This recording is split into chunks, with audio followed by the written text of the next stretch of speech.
సుమన్ టీవీలో మీ business promotions కోసం ఈ కింది నెంబర్ను సంప్రదించగలరు. గిరిబాబు గారు నమస్తే సార్. నమస్తే అండి. గిరిబాబు గారు మీరు ఒక 10-12 సంవత్సరాల నుంచి ఈ ఫైనాన్స్ ఇన్వెస్ట్మెంట్స్ రంగంలో ఉన్నారు కదా. అవునండి. చాలా మందితో ట్రావెల్ అవుతుంటారు, చాలా మందిని బయట కలుస్తుంటారు. మ్యూచువల్ ఫండ్ డిస్ట్రిబ్యూషన్ వింగ్లో మ్యూచువల్ ఫండ్ డిస్ట్రిబ్యూషన్ దీంట్లో ఉన్నారు కాబట్టి చాలా మందిని బయట కలుస్తుంటారు కాబట్టి, అంటే మీరు కలిసిన వాళ్ళలో బాగా సక్సెస్ అయిన వాళ్ళు అంటే ఏం చేసి సక్సెస్ అయ్యారు, అదేవిధంగా ఇంకొంతమంది నష్టపోయిన వాళ్ళు అంటే ఏం చేసి నష్టపోయిన వాళ్ళు అంటే ఇటువంటి వాళ్ళందరూ కలుస్తుంటారు కాబట్టి మీరు బాగా హ్యాపీగా ఫీల్ అయ్యి మీరు బాగా ఇన్స్పైర్ అయిన కొన్ని సక్సెస్ఫుల్ స్టోరీస్ ఏమైనా ఉన్నాయి మీ నెట్వర్క్, మీ సర్కిల్లో, మీ ఫ్రెండ్స్లో ఇట్లాంటి వాళ్ళలో? నేను ఇప్పటికీ ఒక 12 to 15 years ఉన్నానండి మ్యూచువల్ ఫండ్ డిస్ట్రిబ్యూషన్ వింగ్లో.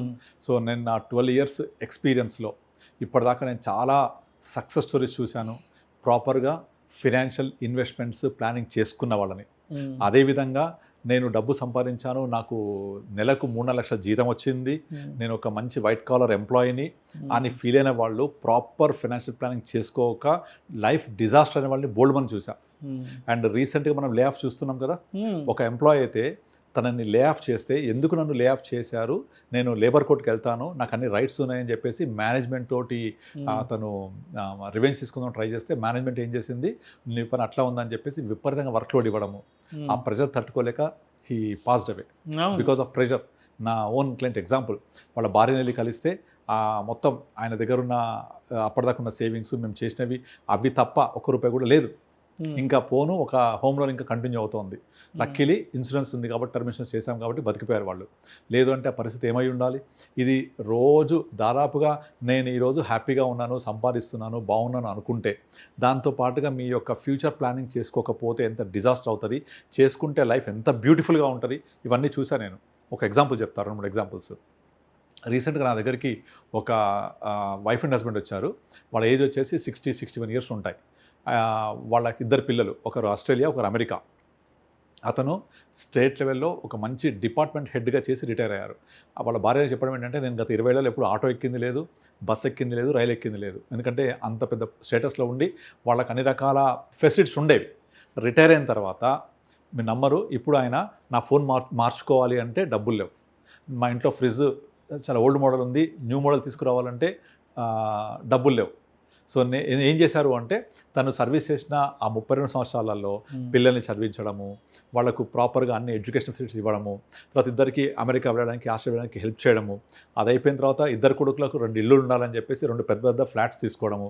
దానికి కడుతూ వచ్చేసరికి వెనక్కి తిరిగి చూస్తే రిటైర్ అయిపోయారు. రిటైర్ అయిపోయిన తర్వాత ఆ ఇల్లు ఇద్దరికి కొన్నాను కదా, వాళ్ళని ఆ ఇల్లు నేను కొన్నాను కాబట్టి నాది అని క్లెయిమ్ చేయలేరు వీళ్ళు. సో ఆ ఇల్లు ఇద్దరికి కాబట్టి వాళ్ళు ఆ ఇంటికి కిరాకిచ్చుకొని, ఆ కిరాయి వాళ్ళు తీసుకొని, నాన్న నేను ఇక్కడ అమెరికాలో ఇల్లు కొనుక్కుంటున్నాను, ఇల్లు అమ్మేస్తా, ఓకే అమ్మేసుకొని డబ్బులు తీసుకుపోవడం. ఇంకొకతను, నేను ఆస్ట్రేలియాలో ఉన్నాను, ఇక్కడ ఇల్లు కొనుక్కుంటా, ఈ ఇల్లు అమ్మేసి తీసుకుపోవడం. అంటే ఇక్కడ ఉన్నంతకాలం కిరాయి వస్తే వాళ్ళే తీసుకున్నారు, ఆ కిరాయిని మేనేజ్ చేయడం ఇబ్బంది అవుతుందని చెప్పేసి ఆ ఇల్లు అమ్మేసి తీసుకువెళ్ళిపోయారు. ఇప్పుడు ఈయన రిటైర్ అయిన తర్వాత వెనక్కి తిరిగి చూస్తే ఆ వచ్చిన రిటైర్మెంట్ కార్పస్ తప్ప ఇంకేమీ లేదు. దాంతో ఒక ఇల్లు కొనుక్కున్నారు, అంతే. ఇల్లు అంత ముందే కొనుక్కున్నారు, ఆ ఇంటికి సంబంధించిన లోన్ అంతా క్లియర్ చేసుకున్నారు. ఈరోజు చూస్తే ఎప్పుడెప్పుడు మనకు 1st తారీఖు పెన్షన్ వస్తుందా అని ఎదురు చూసే పరిస్థితి. ఆ వచ్చే పెన్షన్ కూడా పూర్తిగా రావట్లేదు. ఎందుకంటే అతను బెనిఫిట్స్ ఉంటాయి కదా, రిటర్న్ బెనిఫిట్స్, దాని అంతా కూడా సరెండర్ చేసేసి లంసమ్ డబ్బులు తీసేసుకున్నారు, ఇది ఇంటి లోన్ తీర్చడం కోసం. సో ఇప్పుడు వచ్చే డబ్బులు 20 తారీఖు అయిపోగానే అయిపోతుంది. నేను ఒక కొత్త ఫోన్ కొనాలంటే unable to find the money. అలాగే ఫ్రిడ్జ్ మార్చాలంటే లేదు. నేను ఏదన్నా ఒక డ్రైవర్ని పెట్టుకోవాలి, నేను డ్రైవ్ చేయలేకపోతున్నానంటే మనీ లేవు. అంత డిజాస్టర్ లైఫ్ ఉండకూడదండి ఎవరికి కూడా. మనం పిల్లల్ని ప్రేమించాలి, నో డౌట్ అందులో. ఎట్ ద సేమ్ టైం వాళ్ళకి ఏమి ఇవ్వాలి, ఎలాంటివి ఇవ్వాలి, ఎంతవరకు వాళ్ళ లైఫ్ని సెట్ చేయాలి చేసేసి, రిమైనింగ్ నేను నా భార్య కోసం, మేమిద్దరం లైఫ్లో జీవించడం కోసం మనకంటూ ఒక కార్పస్ ఖచ్చితంగా అరేంజ్ చేసుకోవాలి.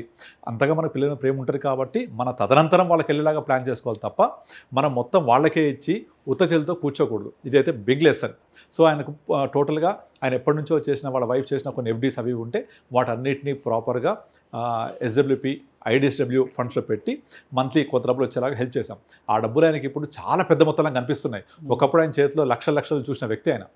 సో ఇలాంటివి ప్రాపర్ ప్లానింగ్ లేకపోతే ఎంత డిజాస్టర్ అవుతుందో లైఫ్ మనకు అది అర్థమవుతుంటుంది. ఆయన కూర్చున్నప్పుడు కళ్ళమ నీళ్ళు వచ్చాయి నాకు. మా వైఫ్ నేను రాణిలాగా చూసుకుంటాను, అంత ఇదిగా ఉంటాం మేమిద్దరము. కానీ తను అడిగిన చిన్న చిన్న కోరికలు తీర్చలేకపోతున్నాను, బికాజ్ నా దగ్గర చేతిలో డబ్బులు లేవు. ఆ 2 ఫ్లాట్స్ ఏవైతే కొన్నానో అవి నేను నా కొడుకుని అడిగి తీసుకోలేను. అది వాళ్ళకు ఉండాలి, వాళ్ళు ఇచ్చినా తీసుకొని ఇప్పుడు, ఎందుకంటే నాకు నా అహం అడ్డం వస్తుంది, నా అభిమానం అడ్డం వస్తుంది. కనుక నా దగ్గర డబ్బులే నావి, నేను పిల్లలకి ఇచ్చినవి నావి కావు ఎప్పటికీ. సో ఇలాంటి ఎగ్జాంపుల్స్ చాలా చూస్తూ ఉంటాను. నాకు 2 days బ్యాక్ కూడా ఇంకొక కపుల్ వచ్చారు, వాళ్ళు కూడా ఇంచుమించుగా ఇలాంటి స్టోరీ. ఆయన ఏం చేశాడంటే మొత్తం టోటల్గా ఆయనకున్న సంపాదన అంతా, డాక్టర్ సంపాదన అంతా కూడా రియల్ ఎస్టేట్ పెడుతూ వచ్చాడు. చాలా ప్లాట్స్ కొని పెట్టేశాడు. లక్కీలీ ఏవి అమ్మకుండానే వాళ్ళు పిల్లలంతా సెటిల్ అయిపోయారు. ఇప్పుడు అవన్నీ కూడా ఒక దగ్గరికి వచ్చాయి, దాన్ని మొత్తం చూడడం ఇబ్బంది అయిపోతుంది అని పిల్లలకు రాసిస్తే ఈయన కనీసం చెప్పకుండా డబ్బులు మొత్తం అమ్మేసుకున్నారు. 2 పిల్లలు అమ్మేసేసి కలిసి దగ్గర దగ్గర క్రోర్స్లో వచ్చాయి పిల్లలకి వాళ్ళకు. సరే కనీసం అమ్మ నాన్నకి చెరొక 50 లక్షలు, ₹1 కోటి అకౌంట్లో వేస్తే వాళ్ళు హ్యాపీగా ఉంటారు కదా. అలా వేయమంటే కూడా వాళ్ళు కనీసం ఇవ్వలేదు. మాకు సరిపోయేవి, మా కోసం ఉన్నాయి కదా, మా ప్లాట్లు కదా, మేము వేరే ప్లానింగ్ ఉంది, ఇల్లు కొనుక్కోవాలి, రకరకాల ఆలోచనలు. ఎందుకంటే తండ్రి దగ్గర ఉన్నంత కాలం తనవి, పిల్లల చేతి మీదకి వెళ్ళిన తర్వాత వాళ్ళే అవి ఫ్రీగా వచ్చాయి కదా, విలువ ఉండదు. ఇంకా వెయిట్ చేస్తే డబ్బులు ఎక్కువ వస్తాయి, రిలేషన్ ఇప్పుడు డౌన్ ఉంది, కొంచెం వెయిట్ చేయండి అన్న కూడా వినే పరిస్థితి లేదు. పోనీ సార్ అమ్మేసారు, అయిపోయింది. కొంత డబ్బులు బ్యాంక్ అకౌంట్లో ఫాదర్కి మదర్కి వేస్తే వాళ్ళు కనీసం హ్యాపీగా ఉంటారు కదా. ఈయన doctor, private doctor, no pension. So చాలా దారుణ పరిస్థితి. ఇంకా తప్పని పరిస్థితిలో ఉన్న ఇల్లు అమ్మేసుకొని ఒక చిన్న ఇల్లు తీసుకొని డబ్బులు కొంత మ్యూచువల్ ఫండ్ పెట్టుకొని దాన్ని మంత్లీ ఇన్కమ్ తీసుకుంటూ ఆ చిన్న ఇంట్లో ఉండాల్సిన పరిస్థితి. అలా కాకుండా ముందు నుంచే ప్లాన్ చేసుకుంటే. తర్వాత ఇంకొక కేసు చెప్తాను, వైఫ్ అండ్ హస్బెండ్. వైఫ్ వచ్చేసి బిజినెస్ అండ్ హస్బెండ్ వచ్చేసి సాఫ్ట్వేర్ ఎంప్లాయీ. వాళ్ళు 11 ప్లాట్లు కొన్నారు. 11 ప్లాట్లు లిస్ట్ ఇస్తే నాకు షాక్ అయిపోయింది. అన్నీ కూడా లాస్ట్ 5-6 yearsలో రియల్ ఎస్టేట్ పెరుగుతుంది కదా, కొనుక్కుంటూ వచ్చారు. ఏది లోన్లు తీసుకొని మరి. ఇప్పుడు వచ్చే శాలరీ కంటే కట్టే లోన్స్ ఎక్కువ ఉన్నాయి. జాబ్ లాస్ట్ రీసెంట్ ఫాల్లో, ఏం చేసే పరిస్థితి లేదు. ఇప్పుడు జీతం లేదు, ఈఎంఐ కట్టాలి, తర్వాత బిజినెస్ పడిపోయింది, తర్వాత ఉన్న ప్లాట్స్ అమ్ముదాం అంటే బయ్యర్ రావట్లేదు. అసలు డిజాస్టర్. ఇంకా వాళ్ళకు ఏం చేయాల పరిస్థితి తెలియని పరిస్థితి. ఇక లక్కీలీ ఉన్న ఫ్లాట్ ఒక్కటే తొందరగా వెళ్ళిపోతుంది, బికాజ్ అదొక్కటే కొంచెం ప్రైమ్ లొకేషన్లో ఉంది. అమ్మేయాల్సి వచ్చింది. ఉన్న ఫ్లాట్ అమ్మేసి అది 2 కోట్లకు ఎంతో అమ్మేసి ముందు అప్పులని కొన్ని వరకు తీర్చేసి ఒక కిరాయింట్లో ఉండి ఆ డబ్బులతో తినే పరిస్థితి. ఆ ప్లాట్లు చెప్పడానికి asset rich but very cash poor. So ఇవన్నీ కూడా నాకు అందుకే అనిపిస్తుంటుంది, మనకు చిన్నప్పటి నుంచే వాళ్ళ స్కూల్స్లో ఫైనాన్షియల్ ప్లానింగ్ గురించి, ఫైనాన్షియల్ ఇన్వెస్ట్మెంట్స్ గురించి, మన యొక్క ఆర్థిక స్థితిగతుల గురించి వాళ్ళకి పాఠాల రూపంలో స్కూల్లో చెప్పాలి. తల్లిదండ్రులు కూడా మనం ఏం సంపాదిస్తున్నామో, ఏం చేస్తున్నామో, మన యొక్క ఆర్థిక స్థితిగతి ఎలా ఉంది, ఇవన్నీ ఉండాలి అందులో. కారణం ఏంటంటే మనం ఒక 30 years బ్యాక్ వెనక్కి వెళ్ళండి, మీకు ఇంట్లో ఉమ్మడి కుటుంబాలు ఉండేవి, అందరూ హెల్ప్ చేసేవాళ్ళు, ఒకరికొకరు సహాయం చేసుకునేవాళ్ళు, ఆర్థికంగా సహాయం చేసేవాళ్ళు. ఇప్పుడు నేను లేకపోతే నా కుటుంబానికి పలానా ముగ్గురు వచ్చి హెల్ప్ చేస్తాను, ఒక 3 పేరు రాయండి చూద్దాం, మీరు రాగలుగుతారా? నేను లేకపోతే పలానా ముగ్గురు వచ్చి 1, 2, 3 వీళ్ళు హెల్ప్ చేస్తారు మా కుటుంబానికి ఇన్ ఆల్ పారామీటర్స్. ఒక్కరి పేరు కూడా రాయలేం, తోబుట్టుల పేరు కూడా రాయలేరు ఈ రోజుల్లో. మ్యాక్సిమం వస్తే అన్నా చెల్లె, ఇంతవరకు రాలేరు. వాళ్ళకి చాలా లిమిటేషన్స్ ఉంటాయి మళ్ళీ కదా. సో మన కుటుంబంలో కాకుండా బయట నుంచి ఒక ముగ్గురు వచ్చి నాకు హెల్ప్ చేస్తారనే పరిస్థితి లేనప్పుడు మనం ఎవరు హెల్ప్ చేసుకోవాలి, మనమే చేసుకోవాలి. ఇవన్నీ యాజ్ ఏ మ్యూచువల్ ఫండ్ డిస్ట్రిబ్యూటర్గా ఫైనాన్షియల్ మార్కెట్స్లో ఉంటూ చాలామందికి నేను ఇప్పుడు మా క్లయింట్స్ వచ్చేసి దగ్గర 3000 members ఉంటారు. ఇంతమందికి హెల్ప్ చేయగలుగుతున్నాను అంటే నాకు నిజంగా ఒక పూర్వజన్మ సుకృతంలాగా ఫీల్ అవుతాను.